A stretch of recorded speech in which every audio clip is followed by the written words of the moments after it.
Cara, o dilúvio, eu sei que tem linhas que não interpretam, que leem ao pé da letra o que tá escrito ali. Aí depois o Rodrigo pode falar se isso é certo, se isso é errado, como interpretar a Bíblia. Eu acho que deve ter várias interpretações também. O que o pessoal acha que foi, do ponto de vista geológico, foi tsunami, alguma grande tsunami que aconteceu, algum grande terremoto. Aquilo lá causou uma onda muito grande, uma tsunami que a gente fala, e aquilo lá deixou algumas... Porque marcas de tsunami muito antigas a gente encontra em rochas, em determinados lugares, entendeu? Então eu sei que tem um pessoal que tenta fazer essa relação, estudando marcas de tsunamis muito antigos com o que foi dito, ou o que é dito na Bíblia com relação ao dilúvio, e chega nesse ponto. O pessoal da Bíblia vivia o planeta Terra pra eles era algo muito restrito, né, cara? Uhum. O planeta Terra pra eles era o quê? Era aquilo ali, era o Oriente Médio. Oriente Médio, entendeu? Então como que você pode falar que aquilo lá tomou conta do planeta inteiro? Cara, não existia nem planeta pra eles, né? Assim, eles não sabiam nem que existia a Europa direito, quanto mais a América, quanto mais o resto todo. Claro. Então, isso sim. por isso que a gente acha que geologicamente foi um tsunami que aconteceu na região ali e que deu tudo isso. Biblicamente, do lado de cá nós temos 3 opiniões sobre o dilúvio, do lado dos teólogos. Opinião A, aqueles que acham que é um mito. É apenas um mito, não tem nada de historicidade, é um mito bíblico e tudo mais. Opinião B, aqueles acham que não é um mito, é uma história, mas foi uma história localizada. Alguns até pensam que o dilúvio foi algo que aconteceu ali perto do Mar Negro. Isso. E tudo mais, e que deixou as camadas ali e tudo. Inclusive, os estudantes de cultura sumeriana também pegam isso. O Finkel, que é lá da Inglaterra, tem alguns tabletes cuneiformes sumerianos, babilônicos, então, daquela região ali. E tem uma terceira linha que acha que não, que foi um evento global. Tá bom? Eu vou explicar o porquê dessa terceira linha, o evento global dentro da Bíblia. E alguma coisa científica aqui eu vou deixar mais aí para dialogar com o Sérgio, porque não é minha área. O que eu posso dizer assim, vou de trás para frente, para quem defende que o dilúvio foi algo universal, dentro da Bíblia nós temos alguns elementos. Em primeiro lugar, Jesus tratou o dilúvio como algo universal. Tanto é que ele compara a universalidade da vinda dele aos dias do dilúvio. Então, quer dizer, se o dilúvio não for universal, então Jesus também estava equivocado. E do ponto de vista teológico, questionar Jesus, você pode questionar até o Moisés, mas questionar Jesus, para quem é cristão, é claro, é um negócio meio complicado. O apóstolo Pedro falou, comparando de novo a volta de Jesus, vocês estão achando que está muito demorada, mas lembra que aquele tempo, aquele mundo pereceu nas águas, etc, etc. Então, biblicamente, pelo menos pelo meu ponto de vista, é complicado em termos hermenêuticos, não estou falando da ciência, estou falando biblicamente, você justificar um dilúvio local na Bíblia. Se eles estavam equivocados... Mas esse universal, ele é uma tradução do que foi dito na época? Porque o que era universal para eles era a região deles, né? Exatamente. Ou eles já tinham essa visão do universal ser algo muito maior? Como que era? Essa pergunta é muito boa, porque vai ter teólogos que vão dar justamente esse argumento seu. Quando eles falavam o mundo inteiro, eles estavam falando o mundo habitado que eles conheciam. Mas, compreendendo que o profeta está contando uma história que lhe foi revelada pelo Espírito Santo, ele entende que mundo é mundo. É mundo mesmo, tá, entendi. Tá certo? Como Jesus, quando falou que a volta dele vai ser um evento mundial, o mundo todo. Ele falou que o evangelho ia ser levado a todas as nações, o Apocalipse fala de todas as tribos, línguas, povos. E a descrição do Gênesis do dilúvio, ela tem uma catástrofe realmente que pega o planeta inteiro, que fala que as comportas do céu se abriram e de baixo também. A descrição hebraica do Gênesis é um aguaceiro que vem de cima e de baixo. Então não é uma mera chuva, não é uma mera inundação. Por isso que eu tenho uma galera que faz a interpretação do tsunami. Por quê? Porque a tsunami é uma onda muito grande. Que ela cobre como vindo do céu. Então, se você estiver perto... Ainda bem que eu nunca tive, né? Mas se você estiver perto dela, é uma coisa que parece vir de cima também. Você pega um tsunami de 30 metros. Então por isso que você pega... Nossa. Por isso que é esse lance de interpretação que eu falo, exatamente. Né? E alguns pensam também assim, que a visão que eles tinham é que quando Deus criou a Terra, a água não estava aqui. A visão bíblica é que a água parece que foi trazida de fora, porque não tem um momento assim, que dia Deus criou a água. Só fala assim, no princípio criou Deus os céus e a terra, aí Deus separa a água. Separa a água. E ao separar a água, surge uma porção seca e um pouco de água fica retido no céu. Então, biblicamente falando, a água não faz parte da criação da terra, mas foi uma coisa que Deus colocou aqui ou separou para que a terra surgisse. Até parece que tem alguns que da área científica, você corrige aí, que parece que também trabalha com a hipótese que a água veio do espaço. A água é um dos grandes problemas que a gente tem, que a gente não sabe exatamente qual a origem da água. Então, assim, ela pode ter vindo de asteroides, só que se você fizer a conta com asteroide, a conta não fecha. Ela pode ter vindo de cometa, uma parte, também não fecha. Mas a Terra pode ter nascido molhada. Isso uma aí. Parte da água pode ter vindo, porque hoje a gente já descobriu... É o que ele falou. Mas olha só que interessante, a gente já descobriu hoje grãos de poeira pré-solar, antes do nascimento do Sol, que já tinha água, que já tinha H2O. E a molécula de água, a gente sabe que ela é uma molécula que ela tem muita no universo, entendeu? Então, só que também não fecha. Se você pegar só a Terra molhada, não fecha. Lembrando que a Terra não é um planeta que tem muita água. A proporção de água na Terra com relação à massa da Terra é muito pouquinha. Por isso que nós somos um planeta rochoso. Coberta, parece que a Terra, planeta água, aquela música do... Por isso que eu falo que é do Ivan, é do... Linda Guilherme música, Arantes. Aliás. Guilherme Arantes. Terra, planeta água é a música mais errada que tem. Porque, na Poxa, verdade, eu acho a música tão bonita. Você tirou É porque a superfície da Terra, 70% é coberta por água. Mas se você fizer a relação de massa... É uma superfície, mas ela é... É lógico. Se você fizer a relação de massa da Terra, de rocha e de água, por isso que a Terra é um planeta rochoso. Verdade. Não é um planeta aquoso, né? É um pouquinho só de água que tem. E boa parte desta água... E aí entra uma confusão, cara. Tem gente que tá me xingando até hoje na internet. Porque saiu o seguinte, e aí também é culpa do cientista, tá? Fazendo um parênteses aqui, depois o Rodrigo vai continuar falando ali. Falaram, um dia saiu uma matéria assim, existe água equivalente a não sei quantos oceanos no subterrâneo da Terra. Não sei se chegou a ver essa uma matéria dessa. Aí o pessoal, tá aí, ó. Um lençol freático quase infinito. Falaram que é isso. Olha aí, ó. Olha a água da Bíblia aí, ó. Que você falou que não existia, pá, não sei o quê. Aí tem que explicar pra galera, que é o seguinte. A lava vulcânica, ela tem muita água. Obviamente, porque a rocha está derretida, forma-se H2O. E o que é água? O que é água? Água é H2O, cara. Não importa pra mim se eu tenho uma molécula de H2O aqui, eu tenho água. Se eu tenho um balde de água, eu tenho água. Se eu tenho uma pedra de gelo, eu tenho água. O lance é, existem moléculas de H2O no subterrâneo da Terra que, se você juntasse todas elas, daria mais do que os oceanos. Entendi. Mas não é que você tem um oceano embaixo da Terra. Isso aí criou uma confusão que você não faz ideia. Então você tem moléculas de água que estão dispersas no manto da Terra. Isso tem muita mesmo. Se bem que às vezes nem é problema do cientista. Às vezes na divulgação, na hora uma coisa de foi dita e na hora de escrever, e o leigo ao ler, por exemplo, só um parênteses, depois eu volto aqui quando fala assim que o ser humano é 98% macaco, porque descobriu que DNA nosso... Eu li o artigo científico. O camarada lá, ele faz comparação com vários seres. Nós temos 40% de semelhança no DNA com a banana. É porque do que foi mapeado do genoma humano, mapeado do... Você entendeu? Aí o pessoal pegou só aquilo ali e virou manchete. Aí tem até algumas revistas de divulgação científica que às vezes ajudam a propagar isso aí. O que não foi dito no artigo científico. E aí os meios de comunicação falam, aí ó, aí o pessoal, descobriram um oceano no interior da Terra. Aí acabou, cara. Mas eu achei interessante, você falou. Então existem uma espécie moléculas de H2O dispersas no manto da Terra. Se por acaso a gente conseguisse juntar todas elas, um dia juntar tudo... Então isso dá mais do que no oceano. Sim, mas não tem um oceano, é diferente. Não é um oceano. Sim, mas poderia se trabalhar hipoteticamente, com a ideia que um dia, se essas moléculas estivessem todas juntas e se separaram por qualquer situação... Sim, elas teria bastante água. Ou seja, o planeta Terra um dia foi aquoso. Não, porque mesmo assim é pouco. Mesmo assim é pouco? É pouco, em relação à massa da Terra. A massa, né? Tá, entendi. A relação não mudaria massa, a nomenclatura. Não daria. Biblicamente, o Gênesis só coloca assim: no princípio, criou Deus os céus e a terra, Bereshit bara Elohim. Ele criou o céu e a terra e diz que o Espírito de Deus pairava sobre as águas. Então já existia água. Você entendeu?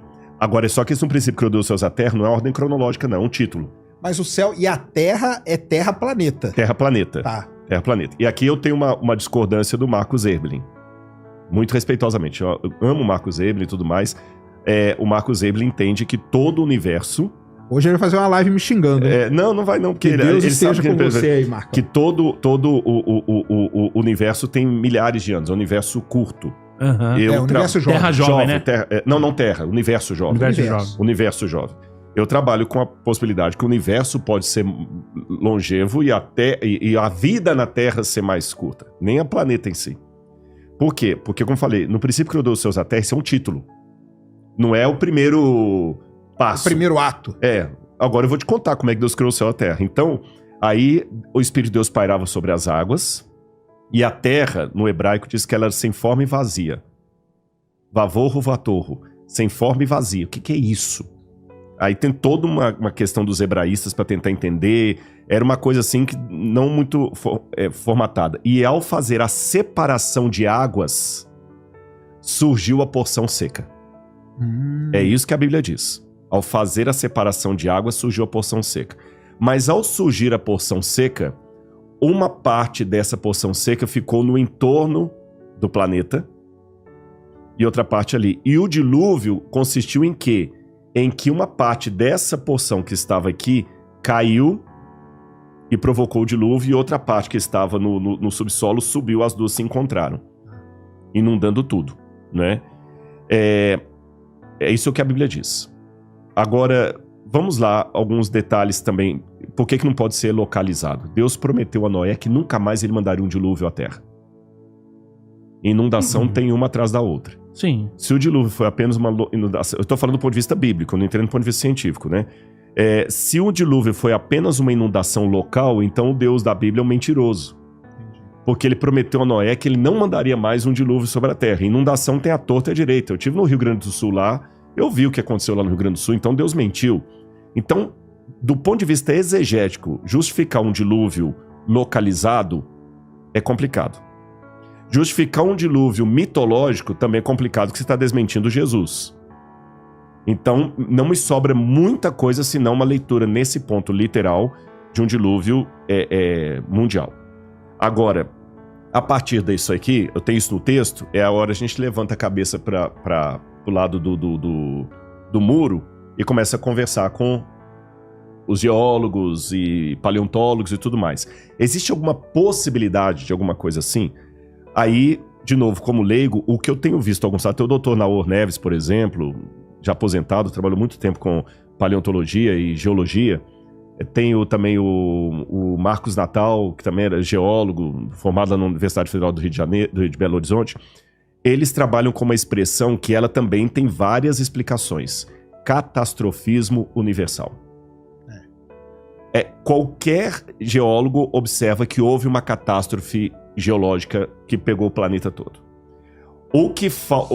Aqui o debate vai bater apenas no seguinte: essa catástrofe aconteceu quando?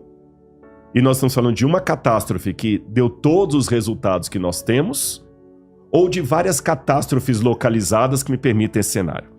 Aí a leitura que alguns fazem, por exemplo, e Sérgio, o que eu for impreciso aqui me corrija, porque eu estou reproduzindo o argumento de outros. Beleza. Não é uma área de minha própria investigação. Você olha para a Lua tem aquelas manchas pretas ali, que é magma.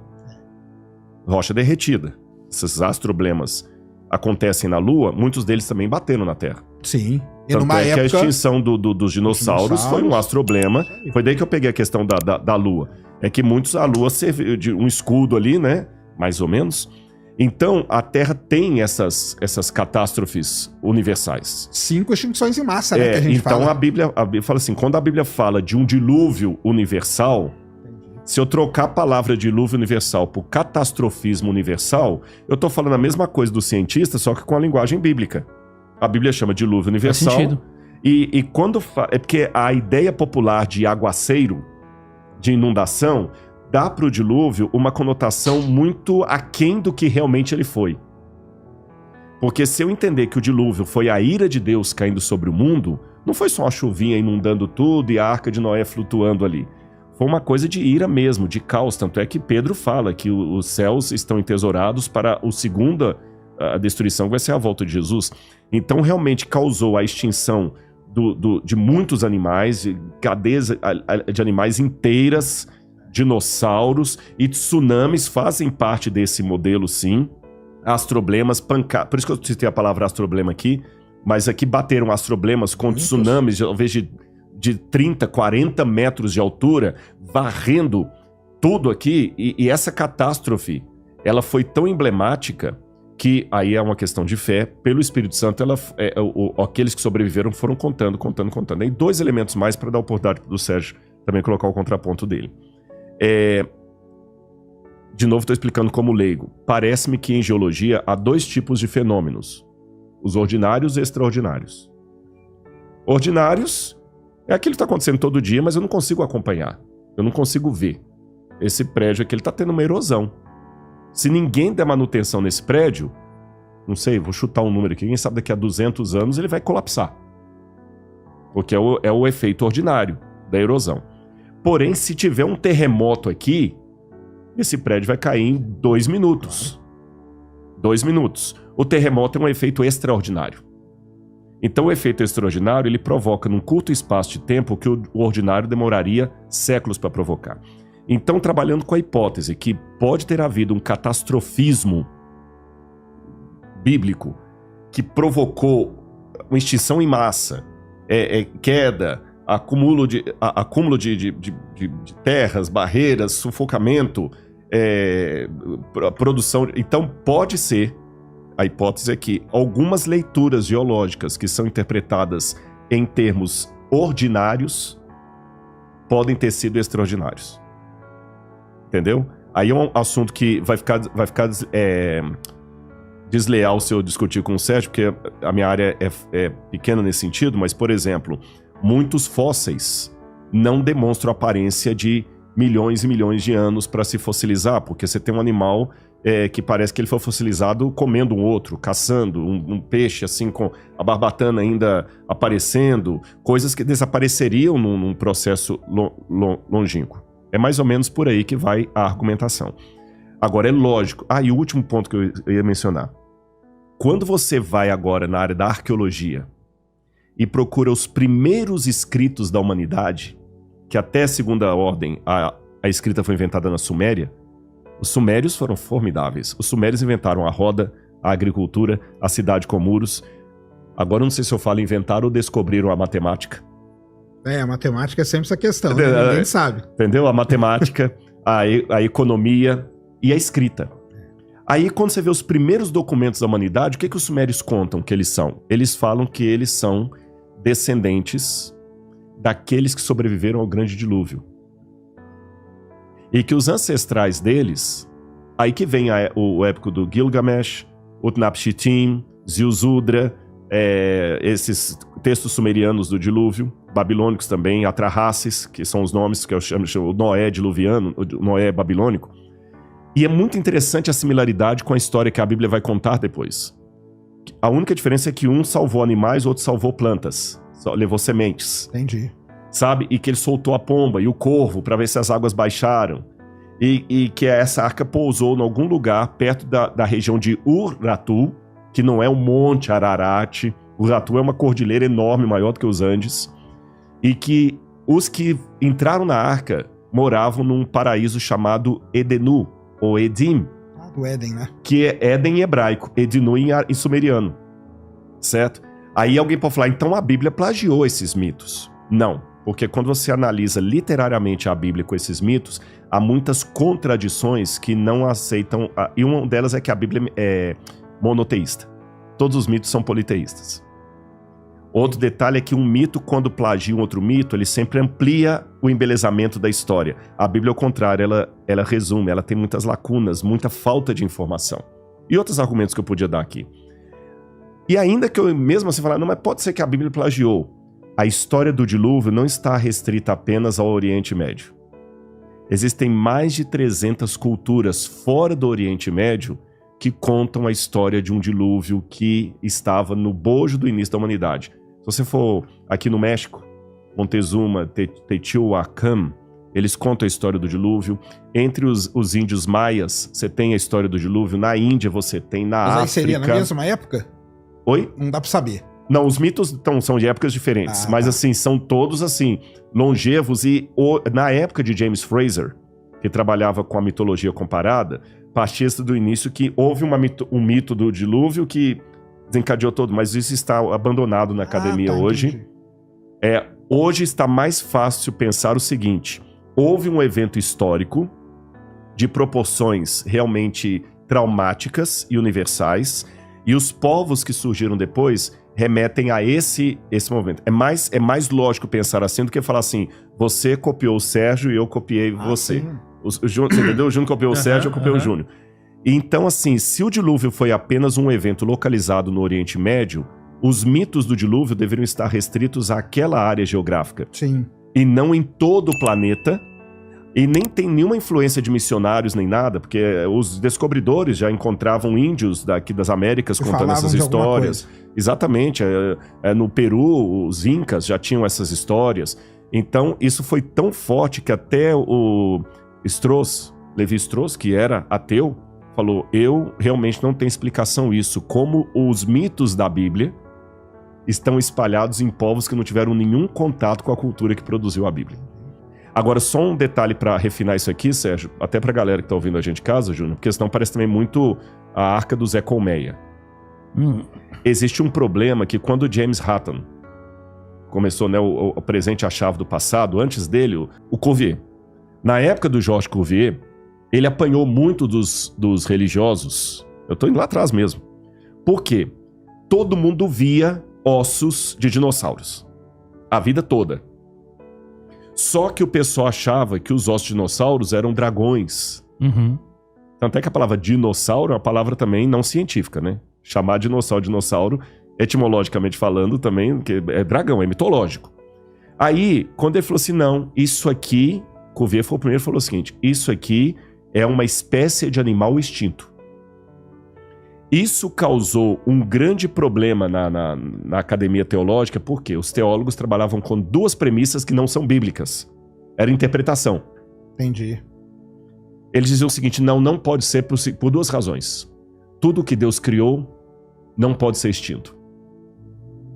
Só que a Bíblia não diz isso em lugar nenhum. Foi uma interpretação do cara deu. Segundo problema.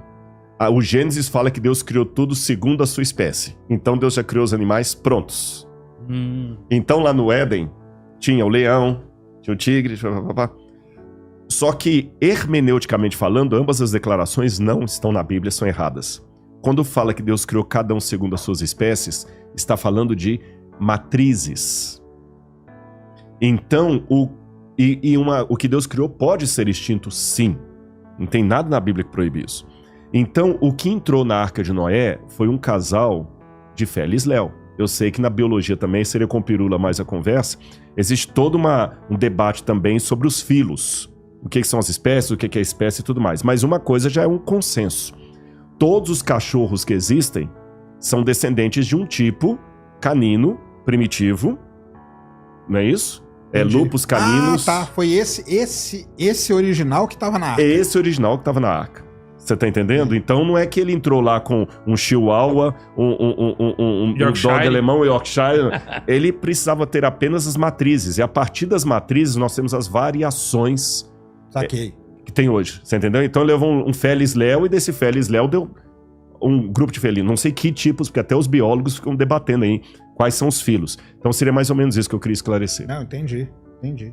Mas e como que é o lance de vocês com a Arca, assim? Então mas já foi achado alguma parte? Aí entra os mitos. Tem aquele cara que vende na internet um pedaço da Arca. Tem muitos aí. Meu Olha Deus aqui, já viu, céu, né? Velho. A madeira da Arca de Noé. Você sabe que eu já contei 142 achados da Arca de Noé. Em lugares diferentes. Até tem uma piadinha que só dá certo em inglês. Que em inglês a arqueologia é archaeology.